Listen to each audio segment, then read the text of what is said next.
micro-influencer? Well, you are in the right place. My name is Alexis Barber. I am 22 years old. I'm a content creator living in New York City, and I also work full-time in big tech. I make content all about self-improvement, self-love, body positivity, a little bit of fashion, and a little bit of career advice. Today, I'm going to give you my top 5 tips for getting started and managing content creation. I am a micro-influencer, and if you have less than 100,000 followers on any platform, so are you. At the time that I'm recording this, I have 7.5K on Instagram and 15.5K on TikTok. I just launched my YouTube channel, and I also have a podcast called Too Smart for This. I'm currently managing 4 different platforms as well as my personal website, and I am going to give you the tea on how I manage everything and how I decided to really get serious about content creation and being a micro-influencer. My first tip is to choose your brand and mission and get serious about it. You don't necessarily need a niche. I'm not someone who necessarily believes you need to have a niche, but you do need to have a mission. You cannot just be creating content because you want to be famous and make money. It's not going to work that way because at the moment that you don't feel like posting, you are not going to feel like doing it anymore, and your consistency will be lost and you will never have anything out of this that you really wanted. So I decided my mission would be to create the content that I wish I had when I was growing up. So that is for an ambitious girl who's Black, who doesn't see a lot of people who look like her accomplishing what she wants to accomplish in the business world or even in the influencer lifestyle world, and to serve as a source of inspiration for people as well as a source of education. So giving my tips about money, my tips about New York, my tips about my job and career are all things that were really important to me because I wish that I had them when I was growing up. You need to identify this by asking yourself, what am I good at? What can I offer the world? And how am I going to offer it to them?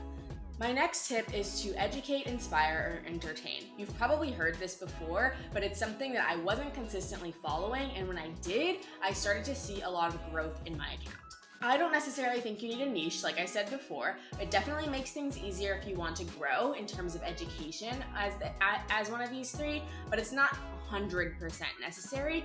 What you do need to do is make sure that your content is providing value in one of those 3 ways every single time you post something. For example, on Instagram, I couldn't just post a random picture of a piece of fruit and expect it to do super well.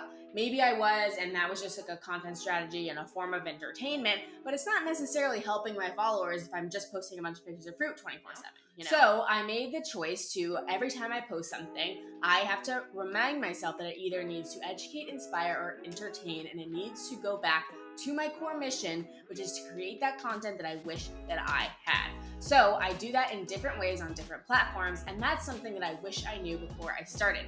Not every platform has to be exactly the same for you.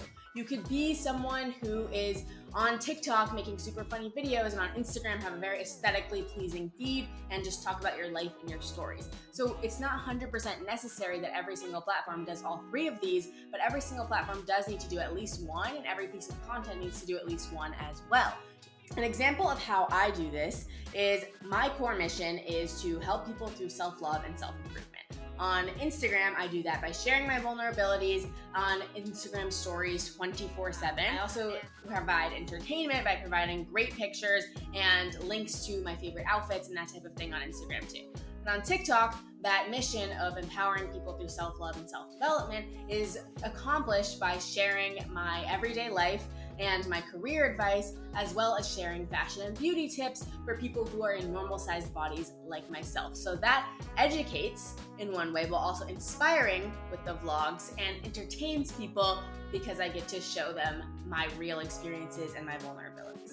On YouTube, it's very much an entertainment and an education platform for me. So I entertain with my week in a life vlogs, and I educate through these sit-down videos like the ones I am doing today and every other week.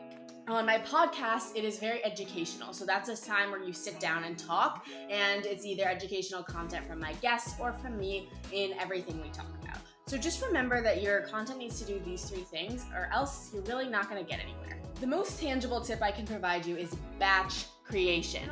If you have a full-time job like I do, you cannot just sit down and create every single piece of content that you want to create every single day, because you will burn out. There are days when it hits 5 p.m. and I simply cannot use my brain again, but because I have a draft post already ready to go in my Instagram drafts and in my TikTok drafts, I can just post it and still have accomplished something, stayed consistent, showed up for my followers, educated, inspired, and entertained. And I did that all because I committed to batch content creation. I am managing 5 platforms right now: my website, my Instagram, my TikTok, my YouTube, and my podcast. So once a month, I sit down and I batch create content for my YouTube, my podcast, and my website so that is all ready to go throughout the rest of the month. Then on the daily basis, I don't necessarily have to think about those 3 things. All I have to do is think about my Instagram and my TikTok.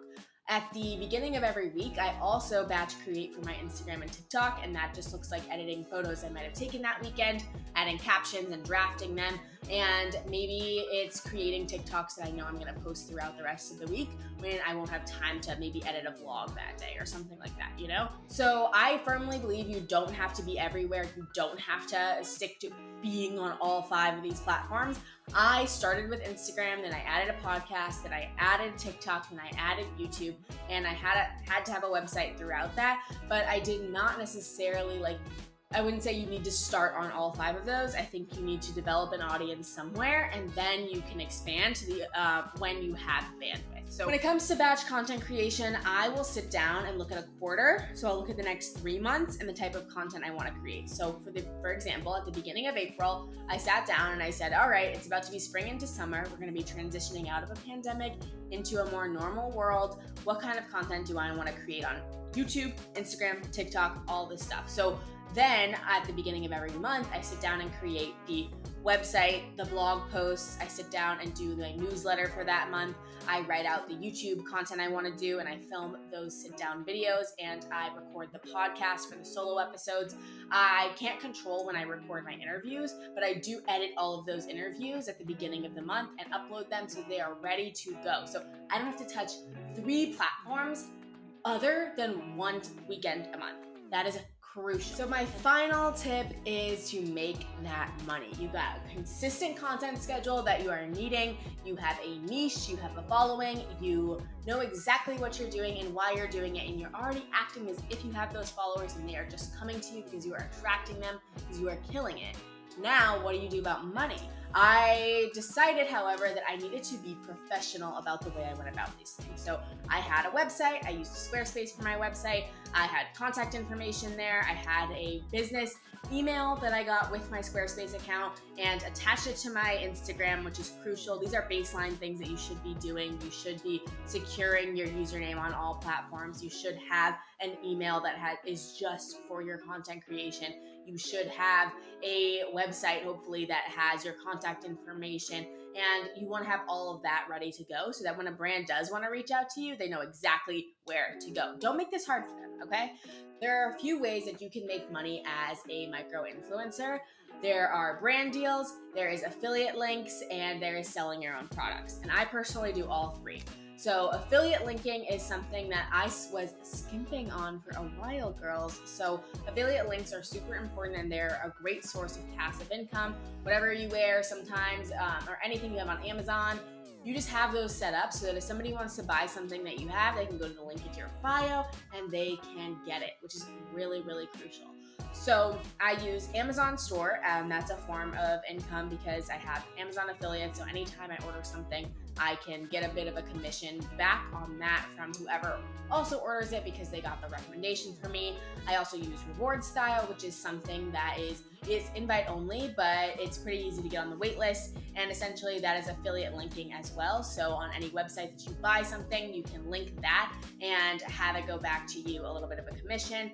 And then outside of affiliate links, which is sort of like a side thing to do, there is brand partnerships, which are the biggest possible thing in making money for an influencer. Essentially, this is what you definitely need to know about brand partnerships. 1, you don't have to say yes to everything.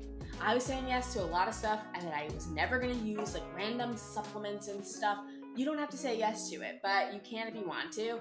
But be strategic about the ultimate brands you want to work with, and then the possible brands that have like less than 100,000 followers perhaps, which you could really do something for. So having a high engagement rate is the reason people like to work with micro-influencers. So be consistent with your content and build a really great community so that when the brand does reach out to you, or you have a brand you really want to work with, you have a valuable asset that you can give them. The next thing I do with brand partnerships is that I identify which brands I want to target for that month or that quarter, and I engage with their content consistently so that they know that I'm a huge supporter. If I've already purchased it, I make sure to tag them anytime I use it, so that by the time I'm going to reach out to them, they already know who I am, or they at least have a record of messages that I've sent with them on Instagram or TikTok. Finally, I would say with brand partnerships that it's okay if you don't have brand partnerships, or if there's brands that you don't necessarily want to work with, or if you're uncomfortable with it, but you absolutely will ultimately want to do this. So you need to be very professional with the brands you do work with. So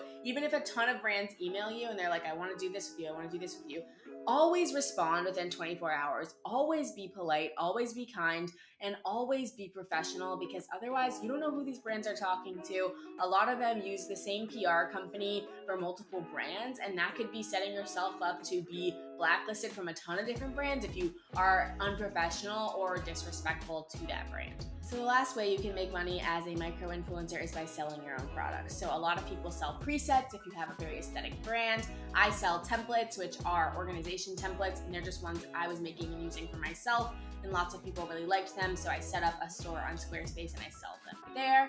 And there's plenty of other ways to sort of make money through selling your own digital products or your own physical products, but that is sort of the next step that you can take after you have developed a great niche / mission, you are consistently performing on every single platform, and you are starting to work with brands and use affiliate links that are making you a little bit of money too. I hope all of these tips really helped you today. I am someone who is very passionate about this and always looking for more information about how to grow as a micro-influencer. So feel free to subscribe to my YouTube, to subscribe to my podcast, to follow me on TikTok and Instagram for more tips like this. I am all about being completely transparent about everything from money to brands to everything. So definitely stay tuned, and I hope you remember you are too smart to not love yourself.